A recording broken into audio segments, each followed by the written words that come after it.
My name is Emma and welcome to Southside Church. One of the driving things behind everything we do at Southside is to make sure that no matter who you are or where you're from, you feel right at home with us. So maybe you've called this church home for a while, or maybe today is your first time tuning in.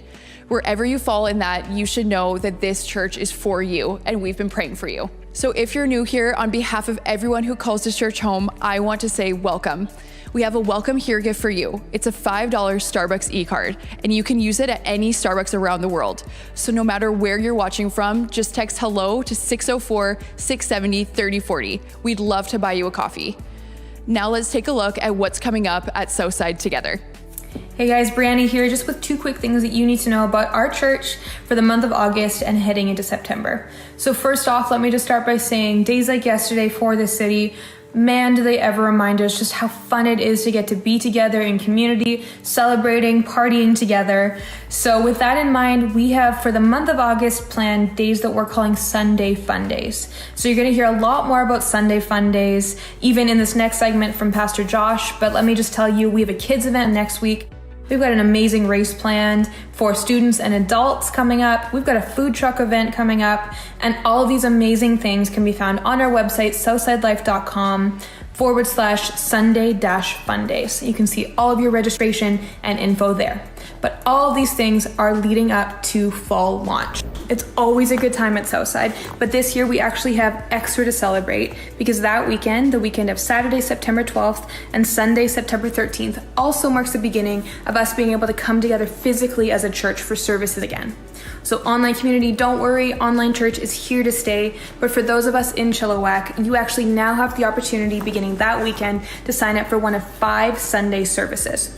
And so those services are going to be held at the hangar, 50 people each, and registration is live now. You can go to our website and check it out. We've got evening services, we've got Sunday morning services, plans for your kids and social distancing. It's all pre-registration only, so sign up you and your household as soon as possible. Cannot wait to see you there. We cannot wait to be together, and we are taking this month of August, headed into September, just to come together as a church again, and we can't wait to see you there. So check it out. Well, thanks, Brianna. My name is Josh. I'm the kids pastor here at Southside Church, and we're super excited for Sunday Fun Day. So August 16th, we're kicking things off with the Amazing Race Family Edition. You guys can show up at the hangar from 1 to 3 p.m. to start things off. You're going to get your first clue there, and it'll take you to complete some different tasks and activities across the city, and you're going to end up finishing up at the hangar again in a tug-of-war competition against me and another person. So you guys are gonna have to take me down in order to finish. And hey, how it's gonna work is the top 2 times are gonna walk away with Cultus Lake Adventure Park tickets for you and your family, and a $30 Dairy Queen gift card. And then we're gonna do 2 random draws for every family that joined us that day, and you guys are gonna get some Cultus Lake Adventure Park tickets. So we're super excited. Make sure to come out and have some fun with your family. And I'm gonna send things off now to Sarah to hear about our amazing For the City initiative that just happened on Saturday. Thanks, Josh. Sarah here. I am so excited to update you guys on the biggest ever For the City Day we just had. We had over 9 cities with 12 initiatives and over 300 people. We were able to commit $35,000, and stories are already pouring in of people that had hope and help meet them exactly where they're at. I can't wait for you guys to see the video that's going to be coming out next week. But for now, thank you so much for making this day a success. We've got a lot to celebrate and a lot to look forward to. Thanks for that, guys. At Southside, we serve, we give, we plan, and we celebrate from a foundation of the love of Jesus. We see Jesus using us as a church with big things and little things to bring hope to people in hopeless situations. We know that we can't do everything, but we know that together we can do something. When you invest financially in the mission of Southside, you're investing in showing God's love to a world who's definitely running low on hope and love. You might feel right now like you'd like to help us make that investment in the lives of the people around you by giving today. Your best option might be e-transfer, or maybe it's credit giving. Just text the word give to 604-670-3040 or visit southsidelife.com and click the orange banner on the homepage to see all your giving options. Now let's get ready for our message today. We're hearing from Pastor Mike, and he's preaching a remarkable message. I know it speaks directly to how I'm feeling, and I have a feeling it's exactly what you need to hear from God today too. So join me in grabbing a pen and paper as we get ready for the message today. It's rebuilding time. And here's what's crazy. We get to help. And the answer is really clear, isn't it? What are we rebuilding? Everything. We're rebuilding our world. If not us, who? And if not now, when? It's rebuilding time. And together, we get to help. I wanted to start off today by telling you it's an honor that you would welcome me into your place, wherever and whenever that place might be. Whether you're watching this today or tomorrow or next week or next month or next year for that matter. In fact, that kind of reminds me, I think today would be a great day to share this talk. I think it's a talk that you and me, we've had to have it for a while. And I think everybody you know actually needs to hear it. So wherever you are, whether you're in your kitchen, at the lake, in the car, on the boat, in a coffee shop, wherever, I appreciate you having me over. I'm thankful. And speaking of thankful, I'm really thankful to George Franco, who came in for the last 2 weeks to speak to us. He challenged us that if we really want to step up in life, we got to be willing to step down. And he redefined the whole concept of VIP. But you and me, you and me have been talking about this guy named Nehemiah, who lived about 2,500 years ago. In fact, there's a whole book in the Old Testament of the Bible about Nehemiah. It's a book about rebuilding and revival and leadership. And we've been walking through the first 5 chapters of this 13-chapter book. And we've seen some character qualities in Nehemiah that make him a great leader. The first thing we notice is that Nehemiah cares. He's living a pretty good life in Susa. He serves as the cupbearer for King Artaxerxes. He's about 1,200 kilometers from Jerusalem. When he hears the news that the walls of Jerusalem are down and the people of Jerusalem are vulnerable, unprepared, and afraid. And Nehemiah is devastated because he looks at those people of Jerusalem and he says, those people are my people. He cares. Not only does he care, he's courageous. He looks at those walls down, he looks at those people who are vulnerable, unprepared, and afraid, and he says, somebody has to do something to help these people, and that somebody is me. And it got me thinking about you and me a little bit, you know? It's like, I think 2020 has knocked the walls down for a lot of people in our culture. And whether or not you and me are directly involved, we care. These are our people. Not only do we care, but we're courageous enough to say somebody has to do something. It's rebuilding time. And that somebody is us. So Nehemiah, he cares, he's courageous. He's also humble. He's humble enough that when he arrives in Jerusalem, he sees the walls that need to be rebuilt, and he says, this job is too big for me, so he assembles a team. I think the same thing is true of us, you know, like the life that God has called me to live, it's way bigger than I can live on my own. The story that God has called you to tell, it's way bigger than you can tell on your own. So he's humble enough to assemble a team. He's also determined. So the project starts, and they're rebuilding the walls of Jerusalem, and they start to face all this opposition from guys like Sanballat and Tobiah. They intimidate and make fun of the Jewish people, but Nehemiah is determined. They keep building. And then we left off in chapter 5, and we saw that Nehemiah is a man of integrity. Because in chapter 5, we see that not only did this rebuilding project face opposition from the outside, it also faced opposition from the inside. That wealthy Jewish people were exploiting and taking advantage of poorer members of their own Jewish community. And Nehemiah looks at them, he calls everybody together, he says, look, here's the thing, man, if we don't get our squat together, we're not going to rebuild squat. If we don't get our squat together, we're not going to rebuild squat. Another way that you could say that is like, if I don't have it, I can't give it. And on that note, we turn our attention to chapter 6 of the book of Nehemiah, verse 1. Now when Sanballat and Tobiah and Geshem the Arab and the rest of our enemies heard that I had built the wall and that there was no breach left in it, although up to that time I had not set up the doors and the gates, Sanballat and Geshem sent to me, saying, come and let us meet together at some place, I can't pronounce it, in the plain of Ono, but they intended to do me harm. And I sent messengers to them saying, I'm doing a great work, and I can't come down. Why should the work stop while I leave it and come down to you? It's interesting because you might be looking at me right now saying, hey, Mike, I think you're reading out of the wrong chapter. Because Sanballat and Tobiah, they're so chapter 4. No, they're here again in chapter 6. And here's a spoiler alert for you. Sanballat and Tobiah keep appearing in the book of Nehemiah all the way to the 13th and final chapter. There's a lesson there, by the way. Anytime that you do a great work in your life, when you do a great work in your marriage, when you do a great work in your family, in your neighborhood, in your church, at work, anytime you do a great work, you will always face opposition. Not just once, but continually. It'll ebb and flow, but it will always be there. But that's okay. See, because Nehemiah showed us how you and me are to deal with opposition. We don't run from it, right? Like Nehemiah didn't stand up in the wall and go, oh no, Sanballat and Tobiah are back. I quit. I'm going back to Susa. We don't run from it.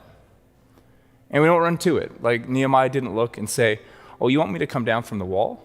That's a great idea because I have a brick with your name on it. He didn't do that either. So we don't run from opposition. We don't run to opposition. We run through it. Nehemiah looks at them and says, I'm doing a great work and I can't come down.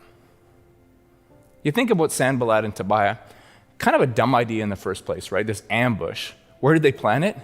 The Valley of Ono. Like, what a dumb idea. Like, that would never work, right? Like, oh no, it just sounds stupid. It sounds like it's not going to work. Like, can you imagine Nehemiah talking to his friends? Like, hey, should I go meet Sanballat and Tobiah? Where do they want to meet? Ono. Yeah, you're probably right, Nehemiah. Just hold off. No. But should I go? Should I go meet them? Where? Ono. Yeah, you know what? We agree. Just stay here and build. That's a pastor joke. And it's hilarious. The tech team, right? The sound guy, Josh, the sound guy right now, is busting a gut in the back because it's so funny.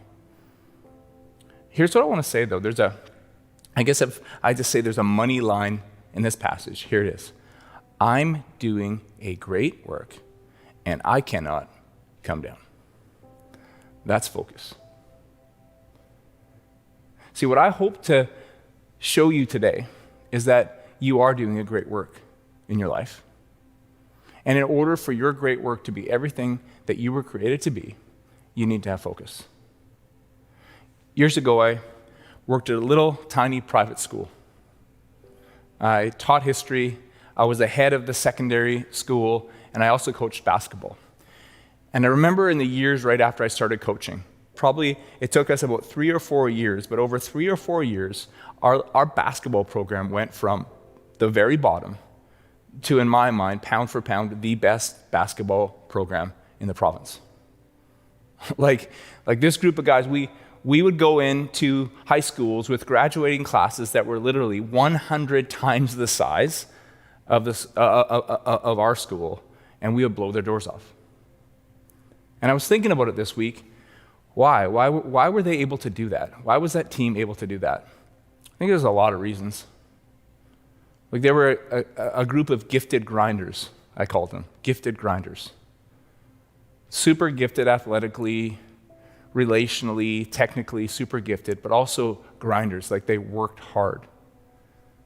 But I think there was one more reason why they were able to achieve the things that they were able to achieve, and that was focus. I remember a few times a year back then, I would take the whole team before practice, and we would go up to my classroom. And I would write on the whiteboard, I would write down, here are the 4 things that you need to make as the focuses of your life, okay? I would write down God, family, school, basketball. God, family, school, basketball. Okay? And then I would take a line and I would draw a line down, like really far, down below the whiteboard, down my wall. One time I actually said, we're going to take a field trip. And we all walked out of the classroom, down the stairs to the classroom that was below my classroom. I went to the whiteboard of the teacher who taught below me. I drew a line all the way down her board, and at the very bottom I wrote, girls. Girls. God, family, school, basketball. And then below you, a floor below you, girls. Thought high school dating was kind of stupid. I still kind of think that, actually. And every time I say that, I always get somebody that'll come up to me and say, man, I met my wife when we were 7. We started dating when we were 9, and we've been married for like 92 years. And every time someone tells me that, I think to myself, wow, you've given me a lot to think about. And I still think high school dating is stupid. But that's beside the point, okay? But that was the focus: God, family, school, basketball. You say, well, where's fun in there, Mike? Oh no, I think if you talk to the guys that played basketball for about the 10 years that I coached at that little school, they would tell you they had a lot of fun. Because you know what? Winning is fun. Achieving great things with a group of your best friends is a lot of fun. Doing things that other people don't think are possible, it's a lot of fun. But I got to think about you and me and this great work that we're embarked on. And I think the same thing that was true with that group of basketball players back then is true of you and me today. God, family, school, basketball. Okay, so what I would like you to do right now is take out a piece of paper, if you have one. Man, I really felt like a teacher when I said that. Take out a piece of paper or take out your phone and please write down those 4 priorities: God, family, school, basketball. And what I'm going to try to do is I'm going to try to take every one of those and put them in our context today. Make sense? Okay. So the first one, God. Can I put that in our context today? Yes, I can. We'll keep it the same. God. Okay, so the first thing that we need to place our focus on is God.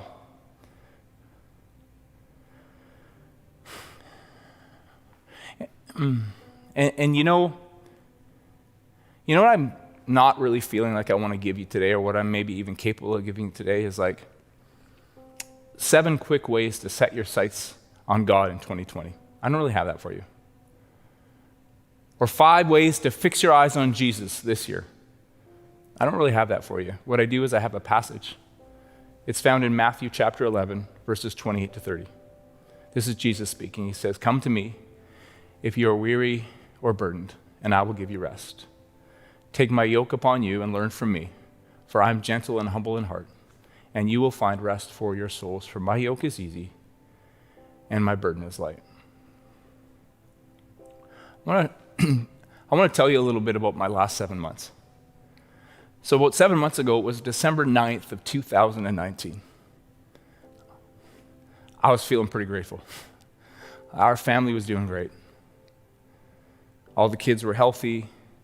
Our daughter Tori and her husband Josh had baby Noah earlier that year, our first grandson. He was doing awesome. Our son Bedza was off in Australia in YWAM, and we were just so proud of the way that God was teaching him and stretching him. In terms of how was the church doing, December 9th, 2019. Man, on December 9th, 2019, I was looking back at the most amazing year in our church's history. I don't care how you measure it. I don't care what parameters you use it. It was an extraordinarily amazing year on every level. It was a groundbreaking, amazing, life-changing year.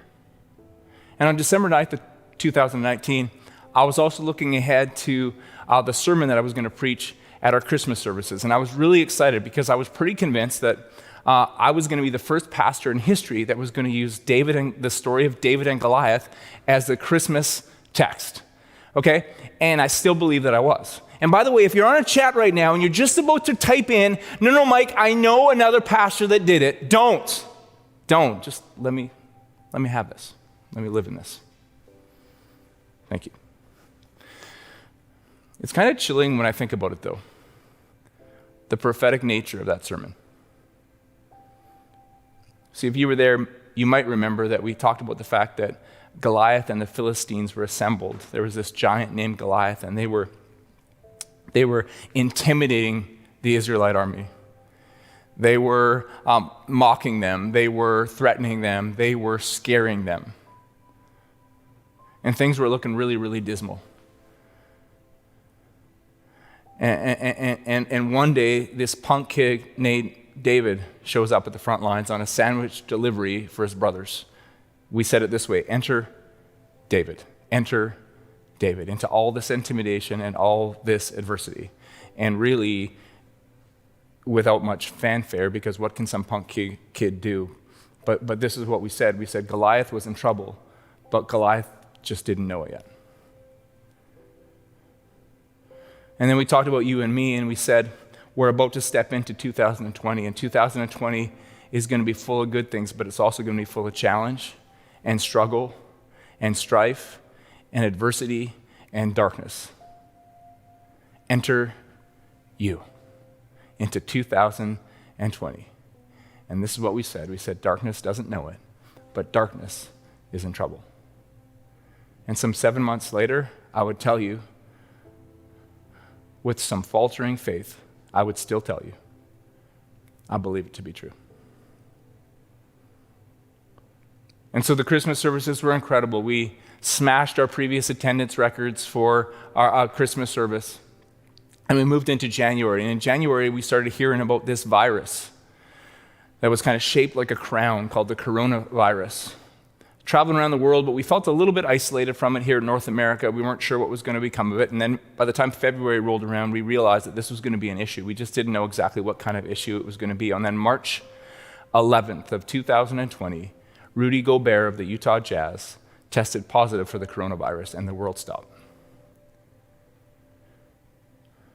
That was a Wednesday evening. And I still remember over the next 24 hours, the discussions that we had around church leadership. The first thing we decided is we thought, hey, we'll still have church this upcoming Sunday, but we'll tell people if you're vulnerable or if you have pre-existing conditions, please stay home. We'll stream it live online also. Remember, we were still learning about what this whole COVID thing was back then. We went from that to saying, no, we'll have church, but we'll remove half the chairs, okay? And we'll tell people who are vulnerable or have pre-existing conditions just to stay home. And then we said, no, what we'll do is we'll remove half the chairs, we'll still have church, we'll have like 15 hand washing stations, if we can get a hold of some hand washing stations, set up all around the gym, and we'll tell people who are vulnerable or who have pre-existing conditions to stay home. To learning a little bit more, saying we will not have church, we will launch a brand new campus of Southside Church called Southside Church online, and we did. And I remember in those early days, man, I was so energized and so enthusiastic. I didn't take the virus lightly, I didn't take quarantine lightly, but I felt like God had given me 3 little letters, T-R-Y. We just got to try. We're just going to keep trying. We're just going to keep trying to bring more help, more hope, more home to our city and to this world. So every morning, I would wake up at 4 a.m., not because my alarm was set, but because I just did. I was energized. I was stoked. And I would work all day and into the night every single day. I remember we flew our son Bedza back home from Australia early, and Corinne picked him up at the airport. So Corinne and him had to be quarantined together for 14 days, and so the rest of the family kind of spread out to different places to live. And we had some awesome friends that gave Lucas, Samuel, and I a place to live right on the lake, which was so cool. And my memories of those 2 weeks are just waking up at 4 a.m., getting up, driving along the lake, and coming back here, working all day into the night, coming home, going to bed, waking up at 4 a.m., just energized. And it has been amazing to see what God has done. But something happened to me about a month ago. I woke up at 4 a.m., as usual, but this time I didn't feel energized. I felt exhausted, and I didn't know why. I felt overwhelmed, and I didn't know why. And I felt really sad, and I didn't know why. It's funny. Earlier, a couple days ago, one of our staff members was watching a video of me from the week before when we were still meeting at Sardis, so on March the 8th. And he looks at me, he says, man, you look so young back then. And so I fired him. So that's sad, but I mean, he'll find another job, don't worry about him.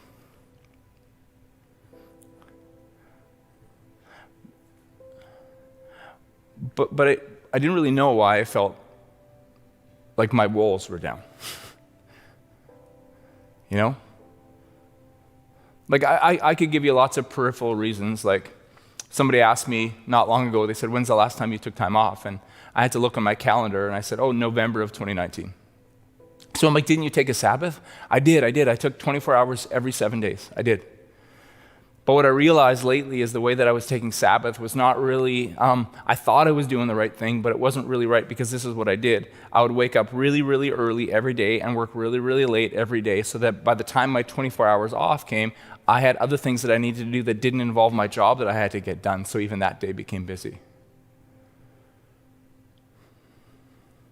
But if I could just kind of cut through the chase and all the peripheral and give you one summary statement for why I think I got to this place where I felt overwhelmed, exhausted, and sad, here's what it would be. 2020 sucks. Can I just say what we're all thinking? 2020 sucks. So, Mike, wait a minute. You said that we need to be grateful for these opportunities. No, absolutely we do. But here's what I realized, that you can be grateful and overwhelmed at the same time. You can be grateful and sad at the same time. You can be grateful and exhausted at the same time. So I'm really, honestly, I'm not in the place right now where I'm going to give you 7 quick steps to set your eyes on Jesus in 2020. Or 5 quick ways to find a holy focus this year. I'm just going to give you a passage. Matthew 11, 28 to 30. Come to me, all you who are weary and burdened, and I will give you rest. See, this is what I realized even over these last weeks. I think I was moving along thinking, man, I'm God's little helper. I'm God's little worker, I'm God's little redneck from Red Deer with a baseball hat that says, get her done, get her done, get her done. You can take the boy out of Red Deer, but you can't take the Red Deer out of the boy. And I feel like what God has shown me over this last month is that I'm not God's little worker. I'm not God's little helper. I'm not even God's little redneck. I'm his son. And that's enough.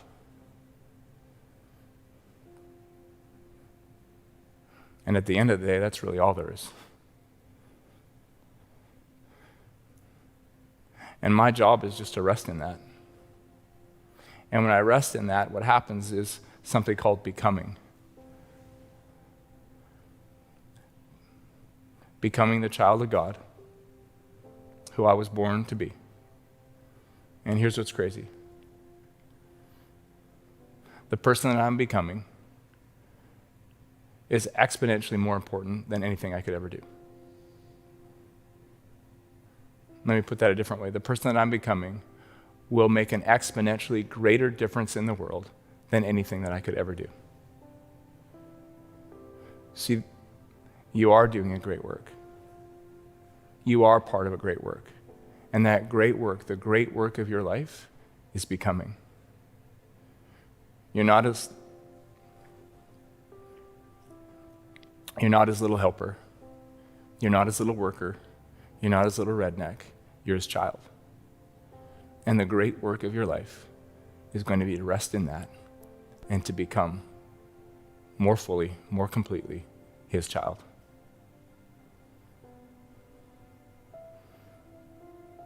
So on that piece of paper, what I want you to do is, beside God, I want you to just write Matthew 11, 28 to 30. Okay, next, family. Okay, so I want you to write beside family. I want to change that for our context just a little bit. Instead of family, I want you to write family. Okay, family. So friends and family. Because this is absolutely crucial if you are married, and it's actually more crucial if you're single. Okay, so about a month ago, I wake up and I feel overwhelmed, exhausted, and sad. And my wife, Corinne, says to me, something's wrong. We need to talk about it. And I said, I can't talk about it because I don't know why I'm feeling this way. Like, I need to figure this out first before I can talk to you about it. And then I also remember about a month ago, we did an event at the new facility. We hosted a bunch of small group leaders and key volunteers from our church, and we did a little tour around the new Southside church. And 2 of the people that came to that tour are really, really good old friends of mine. And a couple days later after the event, they texted me and they said, how are you doing? And as soon as they sent that text saying, how are you doing? I knew what they meant by how are you doing. Okay, but here's a little tip for you. If you want to avoid the question but you don't want to lie, what you do is you continually respond to their question with a question of your own. Okay, so this is what I did. They said, how are you doing? I said, how are you doing? And then they said, we asked you first, how are you doing? I said, why do you ask? They said, it seems like you might be hurting. And I say, what makes you say that? Okay, so I just avoided it for the whole, and then finally they said this, we need to get together. We need to get together and talk. And this was my response. And I checked my text messages today to make sure. I said, I've got a couple things going on in my head. And until I figure them out, I will not be good company.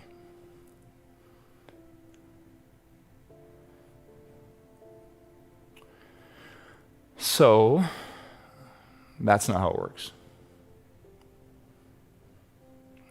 I don't even know how to explain this to you. So let me just try to lay it out. What I need to do in my life right now is I need to sit with people who love me. And I need to, when they ask me how I'm doing, I need to say, I'm exhausted, overwhelmed, and sad. And when they say why, I need to say, I have no idea. And then let the silence sit.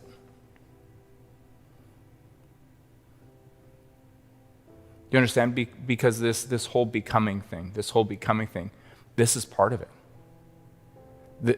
This is part of it. This is how it works. And the truth is, in your life, in my life, we can't do this great work of becoming alone. We can't, any more than Nehemiah could have built that wall on his own. We can't. We can't.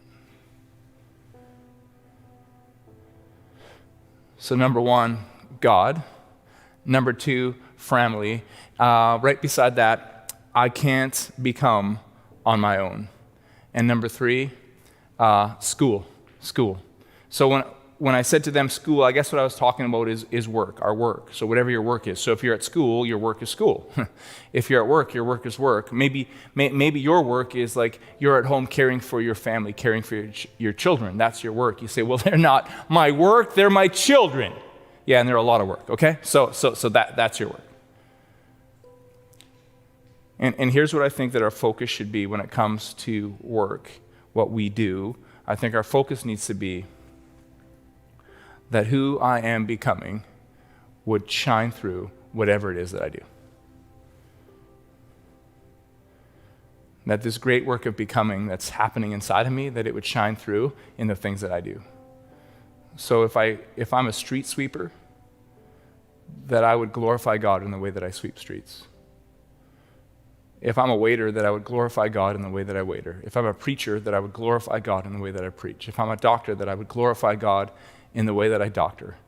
If I'm a builder, that I would glorify God in how I build. Right? If I'm an electrician, that I would glorify God in the way that I electrocute. I've been waiting to use that. I thought it was going to be funnier than it turned out to be. So that was... Whatever, okay? Whatever you do. If I'm a lawyer, I would find a new job. No, I'm kidding. Whatever it is that you do, that person, that great work of becoming that's happening inside of me would shine through in whatever it is that I do. And if you get to a point in your life where you're just like, I can't do this anymore. Whatever I'm doing, I can't do this. It's not right for me. I need to find something else. That's a great idea. So here's what your prayer needs to be. God, can I please glorify you in this place while I look for and find a new place? God, family, work. And so beside work, you can write this. May the person I'm becoming shine through the things that I do. And finally, basketball. Basketball. You all need to start playing basketball. What is wrong with you? No. I had a tough time figuring this one out. At first I thought it was like, basketball is like a hobby. So you need a hobby, right? Like water polo or, I don't know if water polo is a hobby, but let's just say it is, okay? Water polo or macrame or needlepoint or bird watching. We have a bird watcher on staff, Zach. He's a serious bird watcher. I found out from Zach that bird watching isn't actually called bird watching, it's called birding or twitching. So if you're ever around some bird watchers and you want to impress them, call it twitching. That would be a good idea. But I realized that for this group of guys, basketball wasn't a hobby. Although I do want to tell you that I think a hobby is important. I think you should have something in your life that you just like to do. That you just enjoy doing it for no reason at all other than you just enjoy doing it. I realize looking back at my life right now, this has been something that I haven't done a really good job of. So I've been trying to pick up a hobby this year. I was thinking about trying golf, to make golf my hobby, but I'm just not sure if you can be rested and enraged at the same time. So I'm just kind of working through that one still. But I think for those guys back then, basketball wasn't a hobby. I would suggest to you that instead it was a mission. So that's what I'd like you to write. Beside basketball, write mission. They wanted to leave that school better than they found it. In fact, we talked about that a lot. I talked to them about that a lot. It's funny because all my former basketball players who are watching this, as soon as I said God Family School basketball, they were laughing because they heard it so often. But we talked about this a lot too. You need to leave this school better than you found it. And they took that real seriously.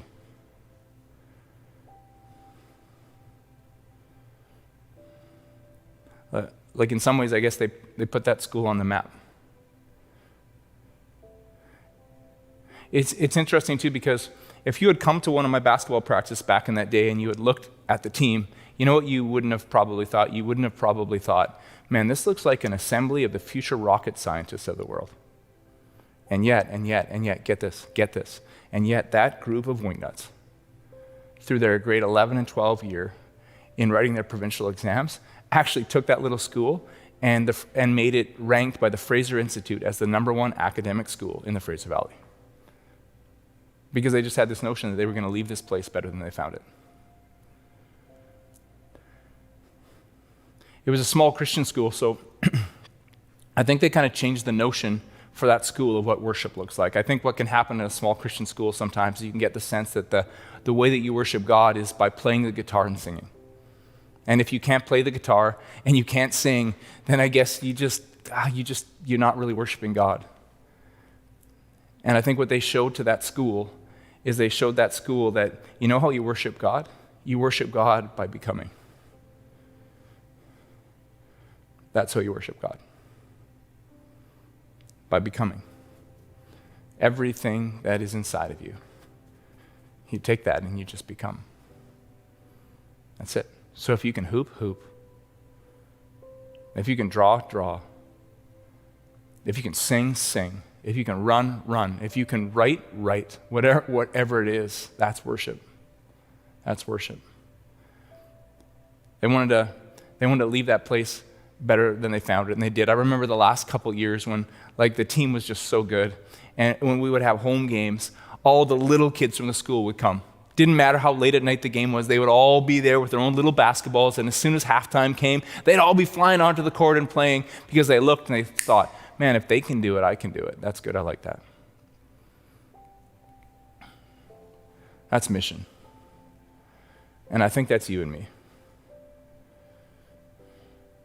I think somewhere along the line, we came to this conclusion, we're going to leave this place better than we found it. You know what I mean? See, because I don't think you're God's little worker, and I don't think you're God's little helper, and I certainly don't think you're God's little redneck. You're his child. And you know what he says to you? You know what he says to me? He says once in a while, hey, why don't you come to work? Why don't you come to work with Dad today? And he's doing this work called redemption and invites us into it. And then what we find is we find this upside down reality of the open-handed life, that when we give help, we are helped. When we give hope, we find hope. When we give home, we find a home. It's the reason why we did an event for this city yesterday. Man, what a crazy event. Over 300 people putting in thousands of hours 11 initiatives right here in Chilliwack, but then initiatives all over North America, in Calgary, Edmonton, Ottawa, Montreal, New Brunswick, South Carolina, California, all over the place. Why? Because we just want to leave this place better than we found it. Say, Mike, isn't that a little bit naive? Like dropping off groceries at somebody's place, really? Like washing the car of a single mom and filling it up with gas. Like, isn't that kind of like, I don't know, like throwing a pebble of hope into an ocean of despair? You know what I think it is? I think that's exactly what it is. And here's what I really believe. Here's what I think God wanted me to tell you today. I think what happens is when you throw a pebble into an ocean of despair, and then another one, and another one, and another one, you know what eventually happens? You build a bridge to something better. That's it. That's it. So what happens is each of us is doing this great work of becoming. And then together we assemble, and as we become together, we leave this place better than we found it. That's mission. So that's our focus. God, Matthew 11, verses 28 to 30. Secondly, family. I need your help to do this great work of becoming. Number 3, work. May everything I'm becoming shine through in everything that I do. And finally, mission. May part of this journey of becoming shine through and leave this world better than I found it. Because our dad says, hey, I'm doing this work called redemption. Why don't you come along? Let's pray. So God, I do pray. I pray first and foremost to everybody in the sound of my voice today, tomorrow, next month, next year.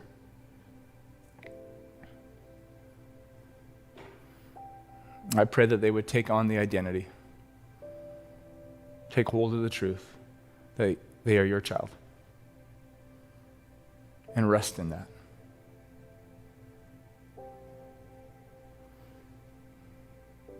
And I thank you that you are faithful, God. And that great work of becoming that you started in them, you will carry it out to completion.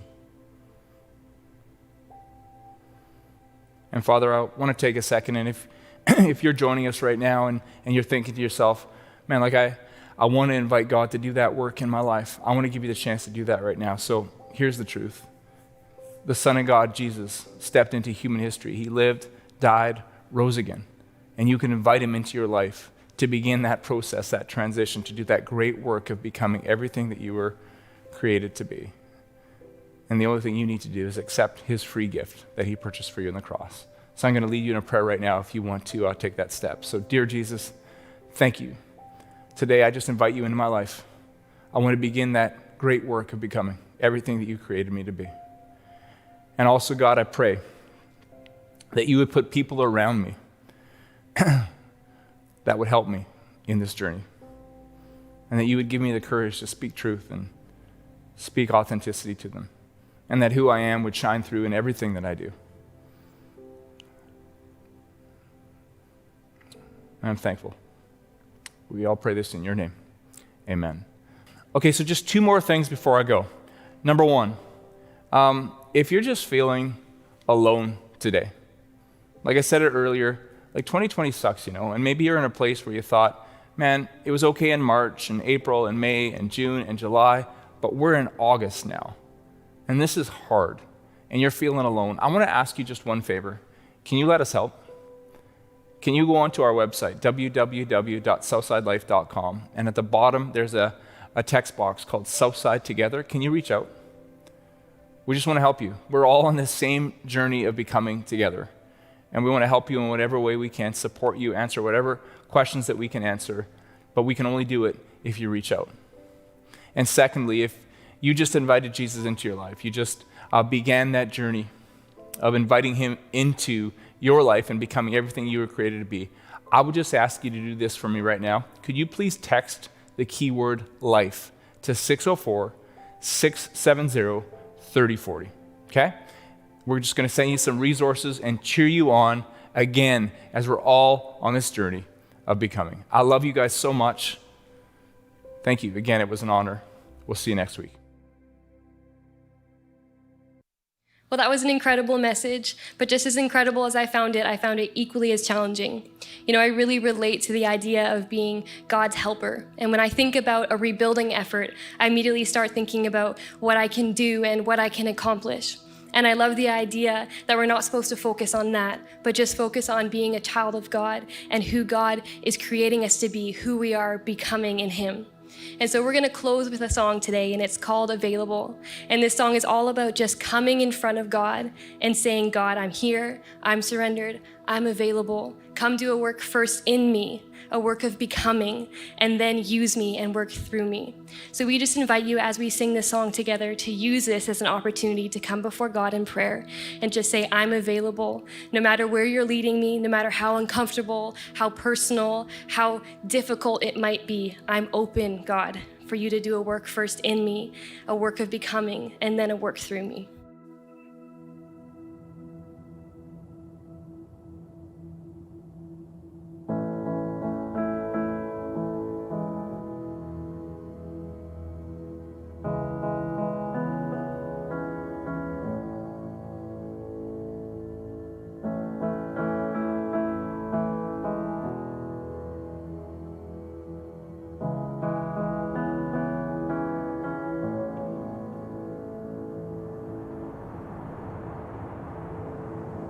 Narrow as the road may seem,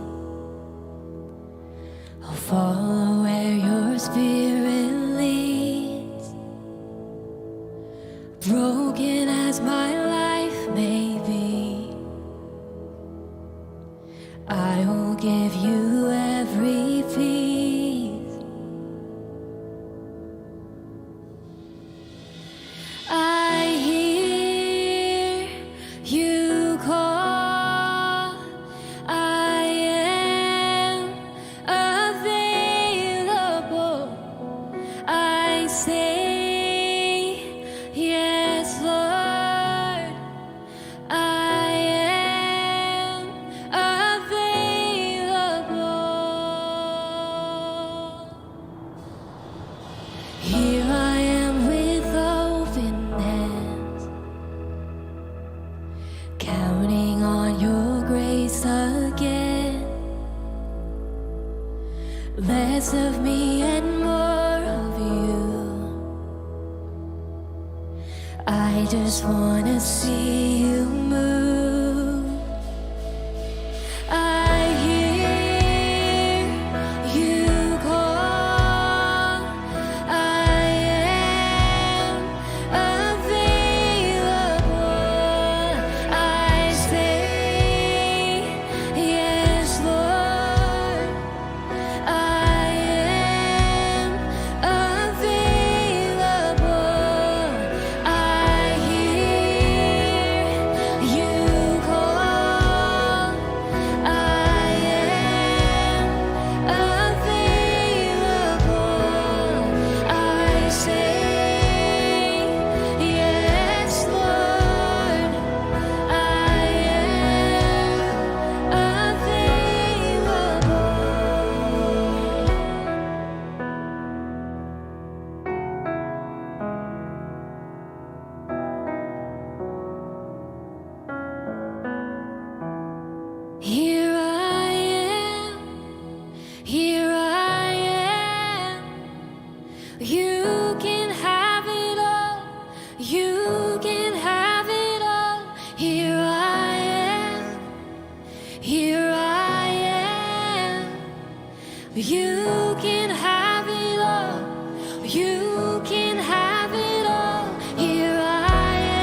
Use me